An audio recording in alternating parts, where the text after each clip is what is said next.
नमस्कार मित्रांनो, मी आभार मानेल एका पत्रकारांचं, ज्या पत्रकाराचं नाव आहे विलासजी बडे साहेब.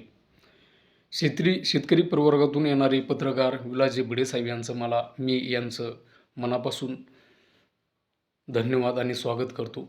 कारण त्यांनी हल्लीच्या 1-2-4 दिवसापूर्वी एक व्हिडिओ त्यांचा व्हायरल झाला. त्यांना शेतकरी पुरस्कार काहीतरी प्रदान त्या ठिकाणी करण्यात आला. शेतकऱ्यांचे मुद्दे सतत ते लावून धरतात, शेतकऱ्यांच्या शेतापर्यंत जाऊन ते पोहोचतात, शेतकऱ्यांची नुकसान कशा प्रकारे झालेले ते सरकारपर्यंत पोहोचतात. त्यांचे मी सल्यूट करेन, त्यांना त्यांचे धन्यवाद व्यक्त करेल. मित्रहो, काल 21 सप्टेंबर 2025 रोजी शिवली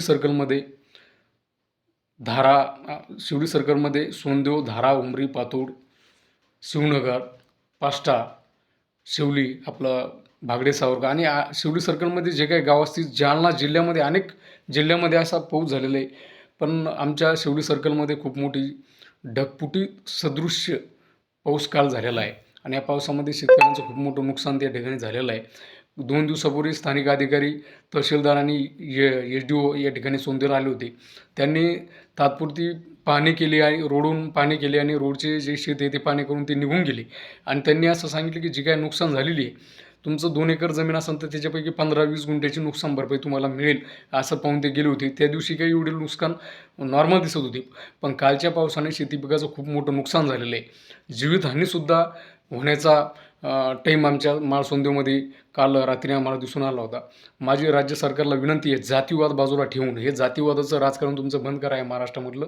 याच्यामुळे सर्वसामान्य लोक मातीत चाललेले आहेत, शेतकरी वर्ग मातीत चाललेला आहे, आत्महत्या करायच्या विचारामध्ये शेतकरी सध्याच्या घडीला आहे. त्यामुळे स्थानिक राज्य सरकारने त्यांना त्यांच्या मुलाबाळाची शपथ आहे, त्यांच्या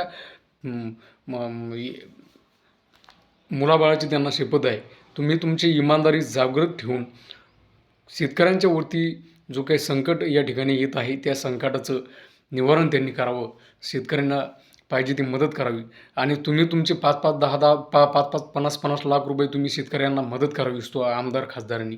आणि शेतकऱ्यांच्या वरती आलेलं संकट हे कसं आपल्याला दूर करता येईल, निवारता येईल, शेतकऱ्याला कसं आपल्याला अडचणीतून बाहेर काढता येईल, एवढंच मी बोलतो. धन्यवाद. जय हिंद, जय महाराष्ट्र.